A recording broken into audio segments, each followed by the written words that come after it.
ॐ सदाशिवसमारम्भां शङ्कराचार्यमध्यमाम् अस्मदाचार्यपर्यन्तां वन्दे गुरुपरम्पराम्। ओम। हम लोग विस्तार से रामचरितमानस का अध्ययन कर रहे हैं और इस समय दोहा नंबर 325-26 उसमें चल रहे हैं और राम जी का विवाह संपन्न हुआ, फेरे भी हो गए, मांग में सिंदूर भी भर गया और उसके बाद उसी मंडप में बाकी तीनों भाई जो थे उनका भी विवाह हो गया। भरत जी का मांडवी से, शत्रुघ्न का श्रुति कीर्ति से और उर्मिला जी लक्ष्मण जी से इनका विवाह हो गया। सभी लोगों का विवाह संपन्न हुआ। तो अभी बालकांड जो चल रहा है वो 361 दोहा तक है और हम इस समय 326 नंबर दोहे में चल रहे हैं। बालकांड समाप्त होने के बाद हम लोग अयोध्या कांड में प्रवेश करेंगे जिसमें राम जी का वनवास है। तो क्या होता है आगे? तुलसीदास जी कहते हैं कि जैसे भगवान राम के विवाह का वर्णन विस्तार से किया गया, उसी प्रकार जितने भी उनके भाई लोग थे, भरत, शत्रुघ्न, लक्ष्मण, उनका भी जो विवाह हुआ ना वो भी बड़ा विस्तार से, बड़े सुंदर तरीके से हुआ। और विवाह में दहेज भी बहुत दिया गया, धन संपत्ति।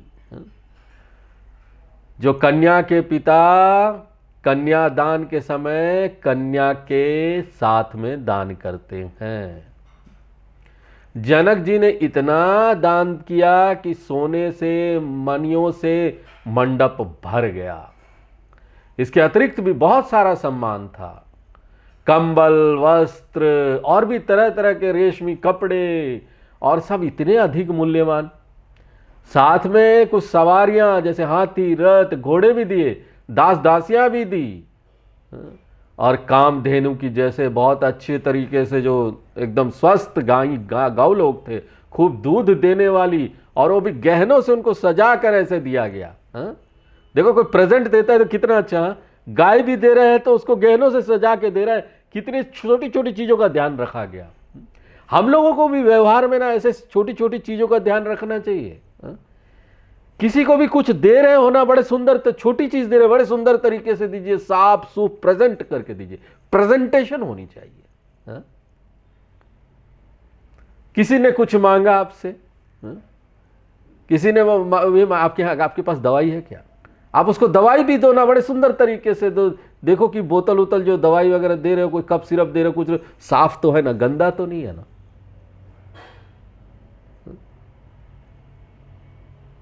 प्रेजेंटेशन, पैकिंग अच्छी तरीके से सुंदर सजा के। गऊ भी दान दे रहे हैं तो वो गहनों से सजी हुई थी। मुख्य मुख्य वस्तुएं यहां बता दी गई है, बहुत सारी चीजें दी गई, उसकी गिनती नहीं की जा सकती। जो वहां था वही जान सकता, जिसने देखा हो कि दहेज में कितना सामान था। देखिए, लोकपाल उस समय सबसे धनवान माने जाते थे। वो लोकपाल वाले लोग भी वहां पर थे। उन्होंने जब देखा कि इतनी संपत्ति, इतने धन, इतने आभूषण, तो ना उन लोगों को भी ईर्ष्या होने लगी। यहां गोस्वामी जी दिखा देते हैं कि संसार तो इसी प्रकार का है, कहीं ज्यादा कम रहेगा। किसी को ज्यादा दे दिया, किसी को कम मिल गया, ये सब चलता रहेगा इस संसार में। और किसी को लगेगा देखो वहां ज्यादा है, यहां कम है। कम और ज्यादा है, ये संसार का नियम है, वो चलेगा। क्यों? क्योंकि संसार है ही ऐसे, उसकी प्रकृति ऐसी है, उसमें पूर्णता नहीं है। कुछ भी ढूंढने जाओ वो कम ज्यादा होगा, वो लगेगा, कमी लगेगी। इस लोक, खाली इस लोक में ही नहीं, इहलोक परलोक भी, परलोक तक सारी चीजें जो है ना वो आपको कमी कमी कमी कमी लगेगी, पूर्णता कभी भी नहीं प्राप्त होगा। एकमात्र आत्मज्ञान में ही पूर्णता है और कहीं पूर्णता नहीं है। कुछ भी कर लो, जनक जी ने जो कुछ भी दहेज दिया था वह सब महाराज दशरथ ने बड़े ही प्रसन्नता के साथ स्वीकार कर लिया। देखिए, वैसे देखा जाए तो महाराज दशरथ तो चारों पुत्रों एवं पुत्र वधुओं के रूप में परमात्मा को प्राप्त करके पूर्ण काम हो गए थे। अब उनकी कोई कामना नहीं रह गई थी। फिर भी जो कुछ उनको दिया जा रहा था ना, वो व्यवहार मात्र था, वो ले लेते हैं। देखो, हम लोगों को भी कभी कोई प्रेजेंट देता है ना, हम लोग प्रेजेंट देखते हैं, ये क्या दिया जा रहा है। नहीं नहीं, आप क्यों दे रहे हैं, हमारे पास तो बहुत है। होगा आपके पास बहुत, लेकिन उसकी भी तो भावना देखिए सामने वालों की। उसने कितनी भावना से आपके लिए वो प्रेजेंट वो लेके आया है। कोई कपड़ा लेके आया आपको देने के लिए, आपके पास पहले से 5-6 है, और फिर आप उसको मुंह पर बोल देंगे नहीं नहीं हमारे पास तो है, क्यों लाए। अरे भाई, तुम्हारी इच्छा पूर्ण हो गई है, पूर्ण काम हो गए, तुम उसकी भावना देखो। छोटा सा पेन ही लाया तुम्हारे लिए, कितनी भावना से लाया। बड़ा उसका ना आदर करो, बड़ा सम्मान करो, और उसको प्रोत्साहन दो। वाह क्या सुंदर भावना को प्रोत्साहन दो, तुम सुंदर चीज लेकर आए हो। तुम अपने बारे में सोचने से ज्यादा हमको सामने वाले के बारे में सोचना चाहिए। दीन जाच कहीं जो जेहि भावा। महाराज दशरथ ने याचक लोगों को बुलाकर उसमें से जिसको जो अच्छा लगा वो दे दिया। लो भाई, आज तो पूरा, जिस दिन आप खुश होते हो ना, पूरा दान। खुश होते हैं तो आदमी का ना मन बड़ा हो जाता है। ये देखो, बड़ा अच्छी चीज है। यहां पर बड़े मनोविज्ञान की बात सामने यहां पर दिखाई देती है कि देखो, इतनी प्रसन्नता थी उस दिन कि बड़े से बड़े चीज भी याचकों को दान में दे दिया जा रहा था। ऐसी छोटी सी बात है, कभी आपका मन बड़ा बड़ा होगा ना, बड़ा प्रसन्न होंगे ना, बाहर निकलेंगे, कहीं जाना है, टेम्पो वाले ने 10 रुपया ज़्यादा भी मांग लिया ना, अरे 10 रुपया क्या, लो तुम 50 रुपया ज़्यादा लो, उसको दे देंगे। लेकिन अगर मन अच्छा नहीं है ना, उस दिन 2 रुपया भी ज़्यादा मांगा ना तो बहस करने लगे हैं। यहाँ से हजरतगंज तक का 60 रुपया और तुम हमसे 70-75 रुपया मांग रहे हो। ऐसा हो जाता है। मन बड़ा हो ना तो हम बहुत सी बड़ी बड़ी बड़ी बातें ना स्वीकार कर लेते हैं। आपको भी किसी को कोई बात स्वीकार कराना हो ना, पहले उसका मन बड़ा कीजिए, उसको बड़े प्रसन्नता में लेकर आइए, उसकी अच्छी अच्छी बात निकाल के उसको बताइए। अगर किसी को उसकी गलतियां बतानी है ना, सीधे मुंह पर नहीं बोलना चाहिए। तुमने ऐसा किया, पहले गलती बता दी। भैया पहले उसकी अच्छी बातें तो बताओ, खूब अच्छी बातें बताओ, खूब अच्छी बातें बताओ उसकी। क्योंकि आप कुछ ना कुछ, सब लोगों में अच्छी बातें तो होती है ना, सब खराबी तो नहीं होती। सब लोग बहुत अच्छा अच्छा काम भी करते हैं, कहीं कोई गलती कर दी, ठीक है, आप उसकी खूब उसकी गुण निकाल के बताइए। देखिए धीरे धीरे उसका मन बड़ा कितना अच्छा है, देखो मेरे हर एक गुण को जानता है। उसके बाद धीरे से एक लाइन में जो गलती उसने की है ना, उसको बता दीजिए, देखो यहां तुमने गलती की। देखिए ना, दूसरा व्यक्ति ना प्रतिरोध नहीं करेगा, वो स्वीकार कर लेगा, बोलेगा हाँ ये मेरी गलती है, आपने ठीक बोला, मैं इसको सुधार लूंगा। तो उस दिन इतना सुंदर प्रसन्नता वाला दिन था। मणिया सोने सब दे दो भैया, याचकों को दे दो। देखिए महाराज दशरथ इतना सामान इसलिए बांट देते हैं क्योंकि अपने धर्मशास्त्रों में बाह्य के बजाय ना आंतरिक मनोभावना को प्रधानता दी गई है, कि लोग ना प्रेम से रहे। वहां पर याचक, नाव, भाट आदि उपस्थित थे, उनको असंतोष नहीं जाना चाहिए, रोकर नहीं जाना चाहिए। वो अपेक्षा करके आए थे, आज राम जी का शादी है, यहां पर विवाह, हमको यहां पर मिलेगा, और वो खाली हाथ जा रहे हैं। उनको भी संतोष होना चाहिए।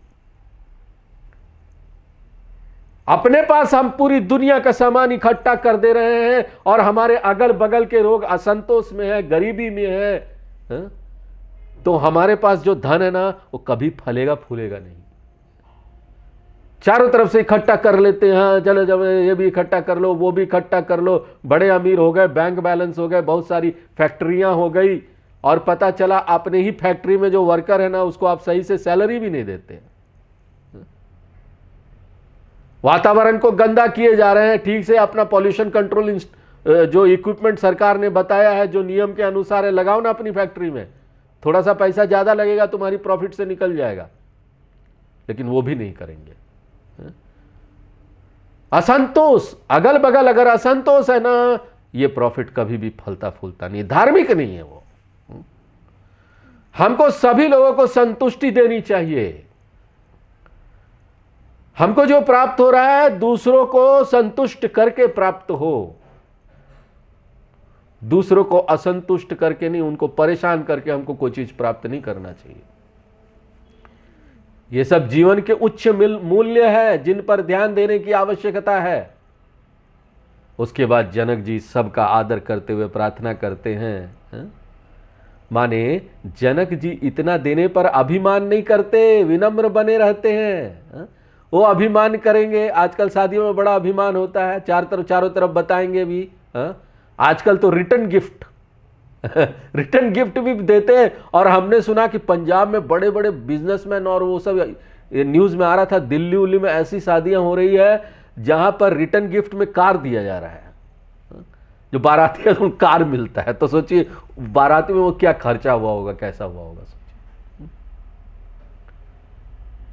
और उसके बाद अभिमान करते हैं हमने ये दिया, पूरा वीडियो बनाएंगे, उसका दिखावा करेंगे हर जगह। और यहां पर तो इतना बड़ा भगवान, उनका विवाह हो रहा है और इतनी बड़ी बड़ी चीजें दे दी गई, लेकिन कोई अभिमान नहीं, कितने विनम्रता से, कोई दिखावा नहीं। हमको कोई दिखावा नहीं करना चाहिए, तो सब भगवान का है, अपना क्या है? हमने जैसा मेहनत किया था अपने लिए सब कुछ जुगाड़ करने और प्राप्त करने के लिए, वैसा मेहनत तो बहुत सारे लोगों ने किया था, उनको क्यों नहीं मिला? हमको दिया भगवान ने, हमको दिया है ताकि हम दूसरों को संतुष्ट रख सके। अगर हमारे पास है तो दो ना।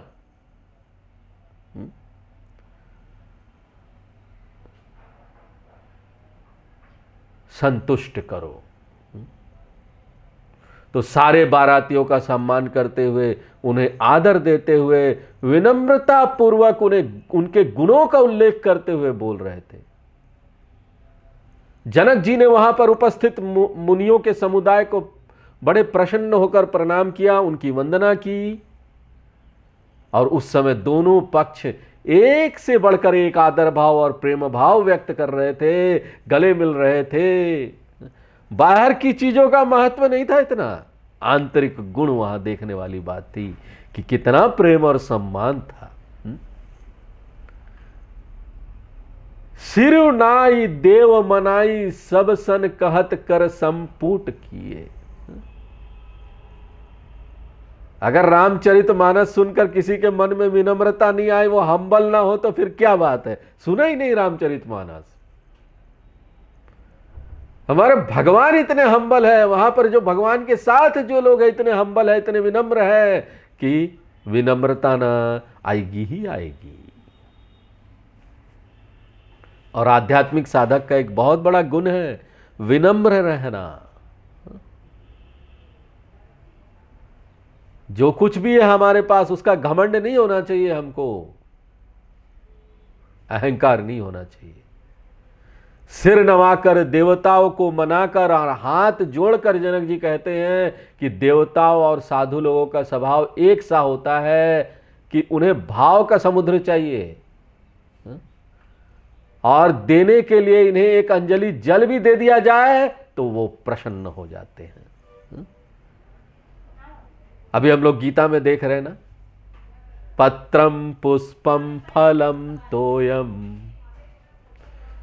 भगवान बोलते हैं आदर से, प्रेम पूर्वक मेरे प्रति अगर तुमको प्रेम है, वो तो मुझे ना पत्र फूल पत्ती कुछ भी दे दो, तुम्हारे पास कुछ नहीं है, एक चम्मच जल दे दो, मैं उसको स्वीकार कर लूंगा। भाव देखता हूं मैं तो। और निष्काम भाव सबसे सुंदर भाव है ना। हमको कुछ नहीं चाहिए भगवान, आप चाहिए, तभी तो हमारा प्रेम बड़ा हुआ ना भगवान के प्रति। अगर हम भगवान के पास जा रहे हैं और मांग रहे नहीं हमको ये सब चीजें चाहिए, वो सब चीजें चाहिए भगवान, इसका मतलब प्रेम कहां है? सामान के प्रति है, भगवान के प्रति नहीं है। देखिए, इससे ज्ञात होता है कि समझदार लोगों के लिए स्थूल जगत की वस्तुएं, सोना चांदी, इससे अधिक मूल्यवान सूक्ष्म जगत की बातें हैं, जैसे सांस्कृतिक मूल्य, प्रेम भाव आदि है।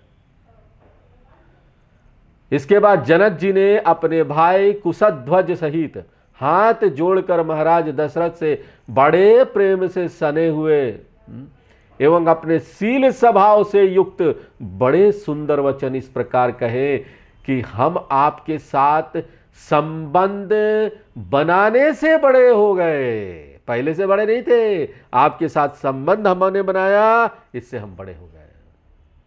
इससे ज्ञात होता है कि श्रेष्ठ जनों से संबंध बनने से श्रेष्ठता प्राप्त होती है। यह नियम भौतिक और आध्यात्मिक दोनों जगत में सत्य सिद्ध होता है। भौतिक जगत में भी आप देखिए कि आपका किसी बड़े व्यक्ति के साथ जान पहचान है तो लोग आपको कितना मान सम्मान देते हैं, आप श्रेष्ठ हो जाते हैं। अरे ज्यादा मत बोलो, इसका भाई ना आईएएस है। आप ऑफिस में काम करेंगे, वहां पर सेंट्रल गवर्नमेंट ऑफिसेस में, वहां पर जिसका कोई होगा बड़ा पद पर, मैनेजिंग डायरेक्टर आईएएस, इसको ज़्यादा मत बोलो, ये श्रेष्ठ व्यक्ति है, इसका भाई आईएएस है। या जान पहचान कोई मिनिस्टर के साथ होगी तो उसका मान सम्मान बढ़ जाता है समाज में, पब्लिक में। तो संबंध हम किसके साथ बनाते हैं उससे हमारी श्रेष्ठता सिद्ध होती है। और यहां पर तो एक आध्यात्मिक व्यक्ति भगवान के साथ संबंध बनाता है तो सोचो वो कितना श्रेष्ठ है। कहां भगवान सबसे बड़े, सर्वज्ञ सर्वशक्तिमान, ये दुनिया भर के लोगों के साथ जो हम संबंध बनाते हैं, लोग सोचते हैं हमको इससे ये मिलेगा वो मिलेगा, इससे संबंध बना लेंगे, कल को मेरा काम बन जाएगा। संबंध तो भगवान से बनाओ, काम तो वही बनाते हैं, उनके मन में भी वही डालते हैं, तब तुम्हारा काम बनता है। मांगना है तो भगवान से मांगो, सबसे श्रेष्ठ बनना है तो संबंध सबसे श्रेष्ठ चीजों से बनाना चाहिए। सबसे श्रेष्ठ ईश्वर है, भगवान है, और कोई नहीं है। यही राज साज समेत सेवक जानिबे बीनुगत लाई। जनक जी महाराज दशरथ से कहते हैं कि हमको राजपाट सहित आप बिना दान का अपना सेवक समझना। क्या बात है, देखो एक राजा अपने आप को बोल रहा है कि लो मैं तुम्हारा सेवक हूं। हमको भी ना दूसरों को बोलना चाहिए, अपने घर में ही अपने परिवार वालों को, लोगों को ना, तुमको सेवा चाहिए क्या, मैं सेवक हूं। और सेवक बोलने में लोग बड़ा अहंकार घमंडी हो जाते। कई बार लोग वो ना, वो सेवक, हमको सेवक बोल दिया, हम क्या सेवक हैं क्या, इस घर में सेवा देते हैं क्या। अरे सब लोग सेवक हैं, यहां सब एक दूसरे का सेवा ही तो कर रहे हो, परिवार में भी कर रहे हो, इधर उधर भी कर रहे हो, क्या कर रहे हो। एक दूसरे का ऋण चुकाने के लिए आए हो कर्म बंधन में। पुराना लेना देना था, तभी तो कोई किसी का मां बनता, कोई किसी का बाप बनता, कोई भाई कोई बहन, सब बनता। देना लेना देना था, एक दूसरे का सेवा करो, लो दो, खत्म करो। सेवक ही है, यहां सब सेवा चल रहा है। इसलिए अपने आप को सेवक कहलाने में हमको ना हीन भावना नहीं आनी चाहिए। ए दारिका परिचारिका करिपाल भी करुणा नहीं। ये जो चारों पुत्रियां जो हमने आपको दी है, जनक जी बोलते हैं इनको अपनी घर की परिचारिका की तरह से नित्य नई करुणा करते हुए पालन करिएगा। इनका पालन आप करिएगा कि ये आपकी सेवा करेगी। यहां तो मां बाप आजकल शादी करते हैं, लड़की सामने होनी चाहिए, हमारी सेवा होनी चाहिए। ज्यादातर खोजेंगे कि इस तरह से हो कि लड़की यहां पर सामने हमारे रहे। वो नहीं बोलेंगे जाओ तुम जा रही हो ना वहां पर अपने सास ससुर की सेवा करना, यहां तो तुम छोड़ दो। वो सबसे पहले वहां अपना स्वार्थ आ जाता है कि इस तरह से कोई दामाद ढूंढे कि ना हमारी सेवा हो सके। तो इस तरीके से ना हमको ज्यादातर समय ना ये करुणा भाव रखते हुए दूसरों के बारे में ज्यादा सोचना चाहिए। यहां पर भाव यह है कि इन पर दया भाव रखना है, हमको क्षमा का भाव रखना है दूसरों के प्रति, तब जाकर ना आप अंदर से बड़े होगे कि हम तो दया क्षमा प्रेम करुणा देते हैं। अब भगवान बोलते हैं इस तरह से जो करता है ना उसको चिंता नहीं करनी चाहिए। भगवान बोलते मैं तुम्हारा ध्यान रखूंगा, चिंता क्यों करते हो। योगक्षेमम वहाम्यहम्, मैं तो गारंटी दे, तुमको गारंटी दे दिया हूं, जो ऐसा होगा ना उसको गारंटी लिख के दे देता हूं, गारंटी। जाओ, अगर तुम दूसरों के बारे में सोचते हो, कर्म योग करते हो, मेरी पूजा करते हो, भजते हो, ये लो गारंटी, तुम्हारा ध्यान मैं रखूंगा, चिंता मत करो। अब बोलते हैं देखो भाई इससे कोई अपराध हो जाए ना तो क्षमा कर देना, मेरी लड़कियां हैं, कोई भी अपराध हो तो क्षमा कर देना आप। और उसके बाद देखो कितनी छोटी चीजों का ध्यान रखा गया। उसके बाद वो ये भी बोलते हैं कि हमारा ये भी अपराध क्षमा करना कि हमने आपको यहां बुलाया। वो बड़े राजा थे दशरथ जी, उनको बुलाना नहीं चाहिए, लेकिन फिर भी बुलाना पड़ा, क्षमा करना, बुलाना आवश्यक था। हम छोटे राजा थे, छोटे राजा होने के नाते एक चक्रवर्ती सम्राट को पत्र लिखकर बुलाने के लिए हम आपसे क्षमा मांगते, दशरथ जी हमें क्षमा कर दीजिए। कितना सम्मान दे रहे हैं, कितनी छोटी छोटी चीजों का ध्यान रख रहे हैं। सूर्य कुल भूषण महाराज दशरथ जी ने भी जनक जी को इतना सम्मानित किया कि वो मानो वे सम्मान के निधि ही हो गए। क्षमा कीजिए। भारतीय संस्कृति में विवाह के समय दोनों पक्षों के लोगों का एक दूसरे के द्वारा सम्मान होना बहुत आवश्यक माना जाता है, परंतु धीरे धीरे अब भौतिकता आ रही है और उसके प्रकोप के साथ सांस्कृतिक ह्रास हुआ और लोगों में आपसी प्रेम भाव रहा ही नहीं, केवल बाहरी दिखावे की प्रधानता रह गई है। क्या होता है आप सब लोग भी जानते हैं, आजकल आधुनिक समाज में इतना जो शादियां हो रही है, विवाह हो रहा है, वर वधू के पक्ष वाले आते हैं, कोई एक दूसरे का सम्मान नहीं करता। इसलिए आजकल कोई बाराती में जाते तो बोलते भाई दिन दिन में वापस आ जाए, रहना ना पड़े, बस अपना मुंह दिखा दे, नहीं तो वहां खाना भी मिलना मुश्किल है, लंबे लाइन लगती है। आजकल तो बफे सिस्टम, लंबा लाइन, खत्म ना हो जाए, भीड़ जमा पड़ा है खाने के लिए, खत्म ना हो जाए। और जो दूसरे पक्ष वाले हैं उनको ये चिंता ही नहीं कि सब खा रहे हैं कि नहीं खा रहे हैं, एक एक व्यक्ति खाया कि नहीं खाया वो पता नहीं, सब आजकल कॉन्ट्रैक्ट में दे दिया है, वो खिला रहे कि नहीं खिला रहे वो भी नहीं पता, कितने लोगों को खाना मिला नहीं मिला।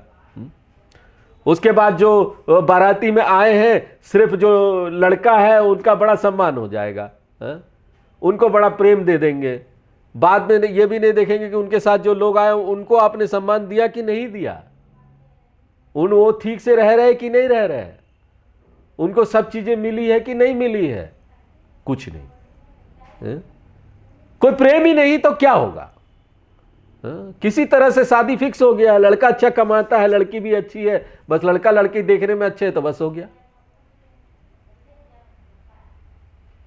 ये समाज के लिए कभी कल्याणकारी सिद्ध नहीं होगा। इसलिए बाद में जाकर परिवार में आपसों में आपसी में कलह हो जाता है। यह संसार जीने योग्य तभी है जब तक प्रेम और सम्मान आपस में है। मन की प्रसन्नता, जीवन का आनंद केवल वस्तुओं से थोड़े ही पूरा होने वाला है।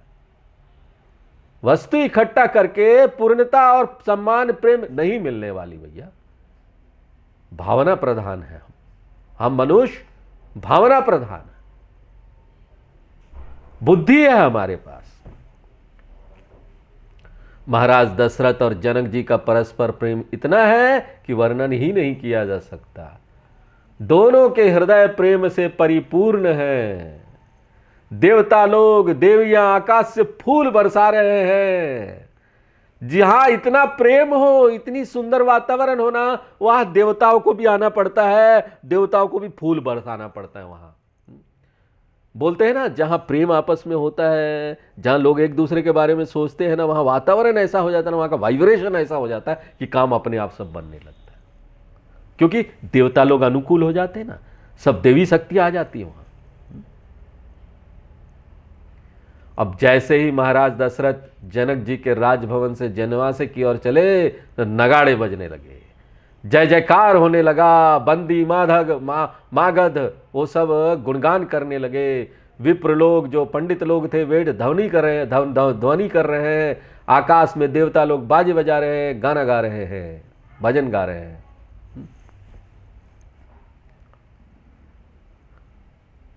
उसके बाद वशिष्ठ जी से आज्ञा लेकर सब स्त्रियां, चारों दुल्हा दुल्हन को मंगल गान के साथ भीतर रणिवास में कोहबर के लिए लिवा ले चली। विवाह कार्यक्रम में एक रीति होता है कोहबर। वशिष्ठ जी स्वयं राजा जनक तथा बारात के अन्य सब पुरुषों के साथ जनवासे की ओर चल दिए।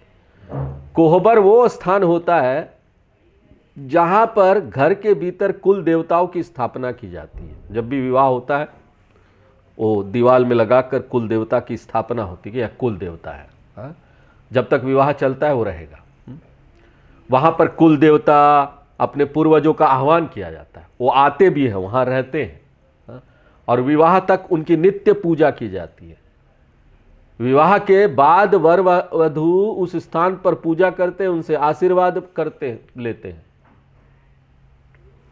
वर के घर में भी इसी प्रकार से कुल देवता की पूजा होती है, तो इसको बोलते कोहबर। कोहबर के लिए भीतर जाते समय भगवान श्री राम जी आगे आगे जा रहे हैं, सीता जी पीछे पीछे चल रही है।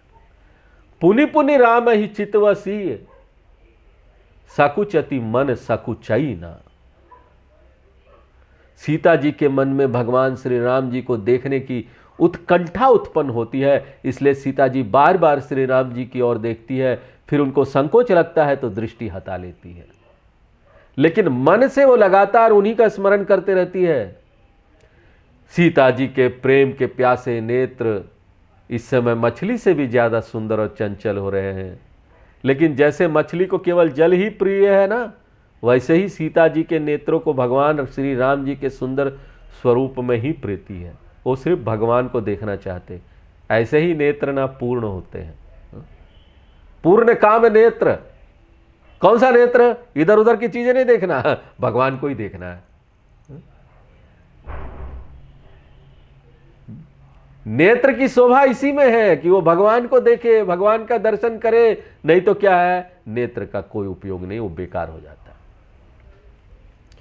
भगवान राम, सीता जी तथा तीनों भाई, उनकी वधुएं, इन सबको सखिया कोहबर के लिए ले जा रही थी। जब तक वे सब वहां पहुंचे तब तक तुलसीदास जी वर रूप में सजे भगवान श्री राम जी के नख सिख सौंदर्य का वर्णन करते हैं। सीता जी को भगवान श्री राम जी इस समय जैसे दिखाई दिए उसका वर्णन यहाँ है। भगवान श्री राम जी का श्याम शरीर स्वाभाविक रूप से ही सौंदर्य निधान है। करोड़ों कामदेवों का सौंदर्य एक साथ मिलकर भी इनके सौंदर्य की बराबरी नहीं कर सकते। यहाँ पर समझने वाली बात यह है कि व्यक्ति को भौतिक काम्य पदार्थों की कामनाओं के आकर्षण में नहीं पड़ना चाहिए।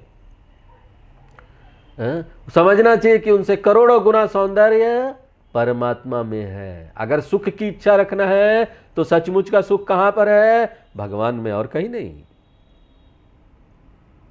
इसलिए जो भी इधर उधर की कामनाएं हैं उसको तुच्छ समझते हुए उनका त्याग कर देना चाहिए, क्योंकि कामनाओं की तरफ जाएंगे तो भगवान की तरफ नहीं आ सकते। पंचदशी के आचार्य कहते हैं, पंचदशी वेदांत का ग्रंथ है, उसमें कहते हैं कि जैसे तराजू के दो पलड़ों में से एक में भार रखने पर वह पलड़ा नीचे जाएगा तो दूसरा पलड़ा जो है ना अपने आप ऊपर आएगा। ऐसे ही जैसे जैसे आध्यात्मिकता व्यक्ति के मन में जागृत होते जाएगी वैसे वैसे भौतिकता उसको तुच्छ लगने लगेगी। ये स्वाभाविक है। संसार से उसका कुछ लेना देना नहीं रहेगा, उसको अच्छा ही नहीं लगेगा। मेरे तो गिरधर गोपाल दूसरा ना कोई, हैं? क्यों? अंदर आध्यात्मिकता बढ़ती जा रही है, पात्रता बढ़ता जा रहा है, भगवान के प्रति भक्ति में रुचि होती जा रही है, वेदांत में रुचि होती जा रही है। भगवान राम भी श्याम वर्ण है और कामदेव भी श्याम वर्ण है, दोनों सुंदर है, परंतु भगवान राम की श्यामता अनंतता की सूचक है और कामदेव की श्यामता विकारों की और दोष दुर्गुणों की सूचक है। अच्छे गुण हो तो वही श्याम वर्णन अनंतता का सूचक हो जाता है। भगवान देखिए सर्वज्ञ, उस सर्व गुण संपन्न। तो इसी तरह ना लोग बड़ी बुरा मानते हैं कि हम काले हैं, काले हैं, गोरे हैं। ये शरीर का जो ये त्वचा है ना, क्या रंग है वो कुछ नहीं, आपके अंदर गुण क्या है। अगर गुण अच्छे हैं तो वो इतना सुंदर हो जाता है। देखो हमारे भगवान जी भी अभी जो स्थापना हुई है राम जी की मंदिर में, वो भी काले, लेकिन कितना सुंदर है। लोग दर्शन करते नहीं थकते। जो लोग जा पा रहे हो तो गए, जो लोग नहीं जा पा रहे हैं, सोशल मीडिया में इतना चल रहा है, रोज रोज का आरती आ जा रहा है। राम जी का आरती देखो, कितना लोग देखना चाहते हैं उनको। इसलिए दोनों में तात्विक रूप से कोई बराबरी नहीं है। इसलिए कहना पड़ता है कि करोड़ों कामदेवों की भी शोभा को यह भगवान की शोभा लज्जित कर देने वाली है। क्या है कामदेव बताओ? भगवान की काली मूर्ति के सामने, उनके आंखों के सामने जब सामने आ जाती है तो मन ही नहीं हटता वहां से देखने का, आंख हटाने का मन ही नहीं करता। इस प्रकार से शास्त्र को ज्ञान की दृष्टि से देखना चाहिए। हमको ज्ञान की दृष्टि चाहिए। अब भगवान की सुंदरता का वर्णन करते हुए चरणों से शुरू करके क्रम क्रम से मुख तक पहुंचते हैं। जावक जुत पद कमल सुहाए। भगवान श्री राम जी इस समय वर रूप में हैं, इसलिए उनके चरण कमलों में क्या लगा हुआ है? महावार लगा हुआ है। आलता बोलते हैं हम लोग झारखंड में, आलता लगा हुआ है जिससे ना भगवान के चरण और सुंदर लग रहे, लाल लाल, कितना सुंदर है। चरण की तरफ देखो, चरण की तरफ। जैसे भ्रमर कमल के ऊपर मंडराता रहता है, ऐसे ही मुनि लोग भगवान के चरणों का स्मरण करते रहते हैं। जो साधु संत मुनि लोग हैं ना, जिनका मन मुनि हो गया है, उनका मन कहां हटेगा भगवान के चरण से।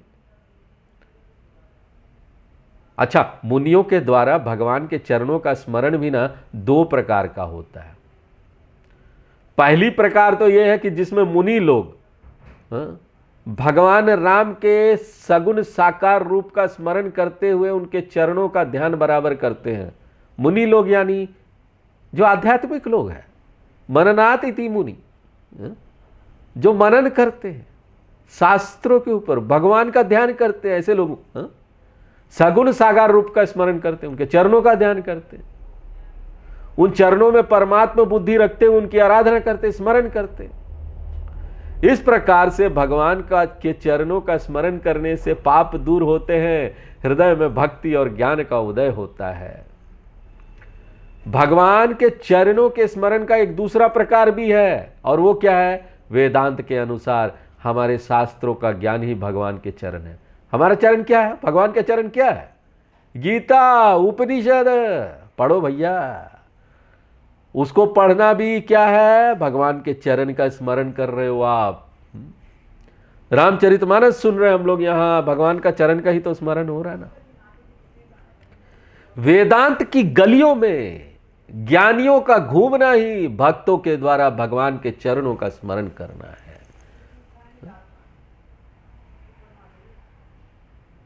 और चरण से थोड़ा ऊपर उठिए, आइए आइए, भगवान का स्वरूप देख रहे हैं हम लोग, ऊपर आइए।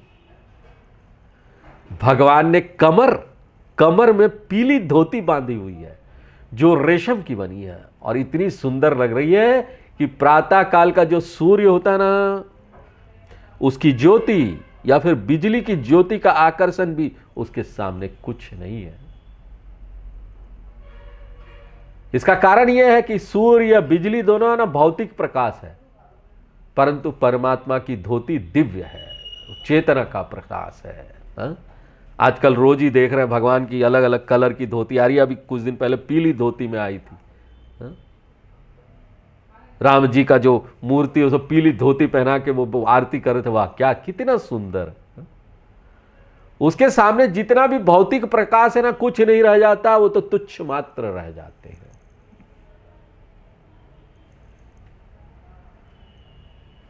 कल किंकिनी कटि सूत्र मनोहर। भगवान कमर में बहुत सुंदर घुंघरूदार करदनी भी पहने हुए हैं।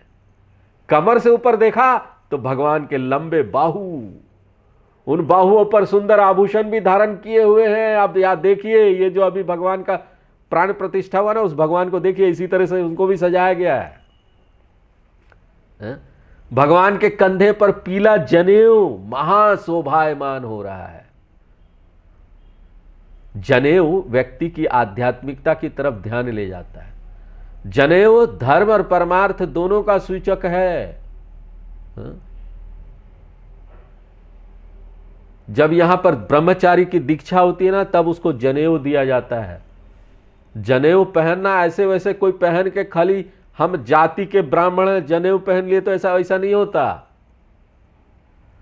जनेऊ पहनने के बाद आपको बहुत सारे नियम का पालन करना पड़ता है।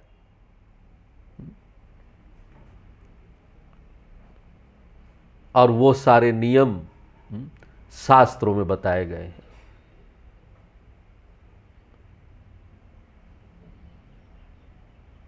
हमको यहां पर धर्म से जीना है, धर्म से चलना है, झूठ नहीं बोलना, भ्रष्टाचार नहीं करना, शास्त्रों का अध्ययन करना, दूसरों को पढ़ाना, खुद भी अध्ययन करना, यह सब करना है, तभी जनेऊ का मान सम्मान होता है। पहले खुद अध्ययन करो ब्रह्मचारी के रूप में, जो भी नियम बताया गया उन नियमों का पालन करते हुए। वो एक वचन लेते हैं कि हमने जनेऊ धारण किया, ये वचन है कि हम सब इन नियमों का पालन करेंगे। आज हम लोग यहीं पर विराम देते हैं, आगे फिर नेक्स्ट क्लास में देखेंगे।